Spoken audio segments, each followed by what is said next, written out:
কি রে, এত সাজগোজ করেছিস? কোথায় বেরোবি? মা, তুমিও না? কাল রাতে খেতে বসে বললাম যে, এর মধ্যেই ভুলে গেলে। আলিশার বাড়িতে যাব, ওর বার্থডের ডেটটা নিতে হবে না? তোর বাবা কিন্তু বাড়িতে আছে আজ, খেয়াল থাকে যেন। বেশি দেরি হবে না, ওই 9টার আগেই ফিরে পড়ব। মীরা বেরিয়ে যেতেই নন্দিনী চায়ের কাপ নিয়ে হাজির হলো তন্ময়ের কাছে। তন্ময় তখন টিভির রিমোট হাতে নিয়ে কি একটা পুরানো দিনের সিনেমা দেখতে মগ্ন। চায়ের কাপটা তন্ময়ের হাতে দিয়ে নন্দিনী বলল, এই চলো না গো, আজ তো বাড়িতেই আছো, একটা সিনেমা দেখে আসি। তন্ময় চায়ের কাপে চুমুক দিয়ে বলল, নীরা বাড়িতে একা থাকবে? আরে নীরা ওর বান্ধবীর জন্মদিনে গেছে, বাড়ি ফিরতে 9টা বাজবে। সিনেমা? তার চেয়ে বরং চলো ওই সিনেমা হলের পাশেই যে নতুন রেস্টুরেন্টটা হয়েছে, কি যেন নাম, আহারের দরবারে। ও হ্যাঁ, তো তাহলে তো ভালোই হবে, আমি কিন্তু বিরিয়ানি খাবো। এদিকে নীরা আলিশার বাড়িতে যাচ্ছে বলে আজ বেরিয়েছে নিলয়ের সাথে। 3 দিনের ছুটিতে নিজেরই একটা দরকারে নিলয় বাড়ি এসেছে। বেঙ্গালুরুতে জব করে নিলয়, বাড়ি এসেছে, অথচ নীরার সাথে দেখা করবে না তা হয় নাকি?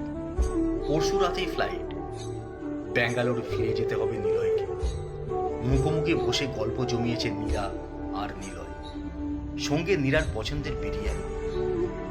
হঠাৎ কথা বলতে বলতেই নীরা চুপ। নিলয় জিজ্ঞাসা করে, আরে কি হলো, সাইলেন্ট হয়ে গেলে? নীরা ইশারা করে পিছনে তাকাতে বলল নিলয়কে। মুখটা বিকৃত করে বলল, আজ সব শেষ, এখান থেকে পালাতে না পারলে আর রক্ষে নেই। এদিকে তন্ময় আর নন্দিনী এসে বসে পড়েছে পিছনের কোনার একটি সিটে।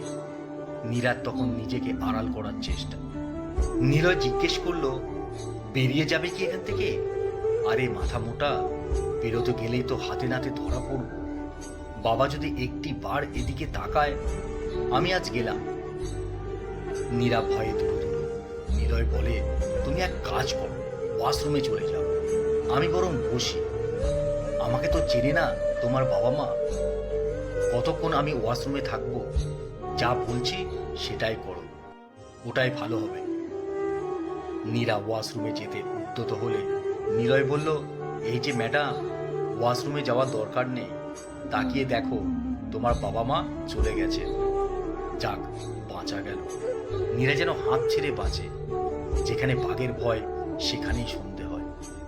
কথাটা বলে নীরা আবার বসে। তারপর নিলয়ের দিকে তাকিয়ে বলে, আমার বুকটা এখনো টিপ টিপ করছে, বুঝতে পারছো ধরা পড়লে আজ কি যে হতো। নীরার অবস্থা দেখে নিলয় তো হাসছে। হাসতে হাসতে জিজ্ঞেস করলো, বাবাকে বেশি ভয় পাও তাই না? ভয় তো একটা থাকবেই, আমাদের প্রেমের ব্যাপারটা মা বাবা জানে নাকি?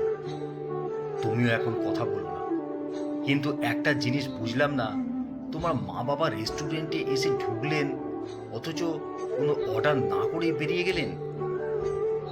নীরা বলল, তুমি আমার মাকে চেনো না, খাওয়া দাওয়ার ব্যাপারে একটু খুঁতখুঁতে, পছন্দ না হলে খাবেই না। ভালোই হয়েছে এখান থেকে চলে গিয়ে। সে যা পারে হোক, নীরা আমরা বরং বিরিয়ানিটা শান্তি করে খাই। লুকিয়ে প্রেম করার মজাটাই আলাদা। প্রেমের ক্ষেত্রে এই রকম দুরু দুরু ভয় প্রেমটাকে অন্য একটা মাত্রা দেয়। সে যাই হোক, খাওয়া দাওয়া সেরে রেস্টুরেন্টে বিল মেটাতে গিয়ে নিলয় জিজ্ঞেস করলো, আচ্ছা দাদা, কিছুক্ষণ আগে যে ভদ্রলোক ভদ্রমহিলা এলেন, ওনারা কিছু অর্ডার না করে বেরিয়ে গেলেন কেন? কাউন্টারের ওই ভদ্রলোক বললেন, ওনারা কাবাব অর্ডার করেছিলেন। বললাম, হবে, তা একটু দেরি হবে। ভদ্রলোক বললেন, হাতে অত সময় নেই, বলেই তো বেরিয়ে গেলেন। কেন, আপনার পরিচিত কেউ নাকি? নীরা আমতা আমতা করে বলে, পরিচিত মানে ওই আর কি, একই পাড়াতে থাকি তো। নিলয় হাসে, মজা করে বলে, উনি আমাদের পাড়ার রোমান্টিক কাকু কাকু। নীরা স্বস্তিক নিঃশ্বাস ফেলে বলে, যাক, আমাকে দেখতে পাইনি, বাঁচলাম বাবা। 9টার আগে নীরা বাড়ি ফেরে। বাড়িতে ঢুকে নীরা দেখে মনের সুখে বিরিয়ানি খাচ্ছে তন্ময় আর নন্দিনী। নীরা একটু রাগের ভঙ্গিতে বলে, তোমরা বিরিয়ানি খাচ্ছ? বাহ, বেশ তো। তোমরা আমার নিমন্ত্রণ আছে জেনে তোমরাও বেশ চুপিসারে খাচ্ছ, বলো। নন্দিনী বলল, শুনেছ মেয়ের কথা? এই, তুইও তো আলিশার বাড়িতে খেয়ে এলি, কেমন খাওয়া দাওয়া হলো তোর? ভালোই, বেশ ভালো। কত কি রান্না করেছিল কাকিমা? আলিশা তো বলছিল আজ থেকে যা, কাকিমাকে ফোন করে বলে দিচ্ছি। তন্ময় তখন মনের সুখে বিরিয়ানি খাচ্ছে। বিরিয়ানি খেতে খেতে বলে উঠল, নন্দিনী, বিরিয়ানিটা কিন্তু দারুণ বানিয়েছে।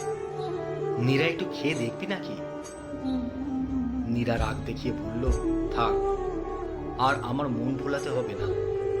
যদি জানতাম তোমরা বিরিয়ানি নিয়ে এসে এভাবে আমাকে দেখিয়ে দেখিয়ে খাবে, আমি সত্যি আজ ফিরতাম। আলিশার কথাটা শুনে থেকে গেলেই ভালো হতো। নন্দিনী হেসে বললে, ও তাই বুঝি, তুই ওখানে থেকে যেতিস? তা নয় তো কি। ও আচ্ছা আচ্ছা, আজকাল আহারে দরবারে রেস্টুরেন্টে খাওয়া দাওয়া করলে থাকতেও দিচ্ছে? নীরা তো শুনেই থ। মানে? তন্ময় এবার নন্দিনীর মুখের দিকে তাকায়, মুচকি হেসে নীরাকে জিজ্ঞেস করে, তা ছেলেটি কে? বেশ মাঠ কিন্তু। নীরা যে কি বলবে ভেবে পাচ্ছে না। ছেলে মানে? কোন ছেলেটা? নন্দিনী বলে, থাক, আর নাটক করতে হবে না। আগে থেকে বলে দিলে আমরা তো আর আহারে দরবারে যেতাম না। কত আশা করে গেলাম আহারে দরবারে খাবো, আমাদের সন্ধ্যাটায় মাটি করে দিলে। আর এখন বাড়িতে বসে বিরিয়ানি খেয়েই দোষ, তাই না? নীরা আর ভাষাই পাচ্ছে না, কি বলবে। খুব মৃদু স্বরে বলে, তার মানে তোমরা? আমরা। তোর বাবাই তো বলল এখান থেকে কেটে পড়ি। আমাদেরটা তো মাটি হলোই, আর তোদেরটা মাটি করে লাভ নেই। অগত্যার উপায় কি? ফিরে এলাম। মাটি বললেই তো আর সবটুকু মাটি করা যায় না। আর আমিও এত বোকা নয়, তাই ওদের মাথায় অবাক জলপান থেকে 2 প্যাকেট বিরিয়ানি নিয়ে তবেই ফিরেছি। যাও, এবার নিজের ঘরে যাও। তোমার ওই রাজপুত্রের গল্পটা পরে শুনবো আমরা। এখন অন্তত শান্তি করে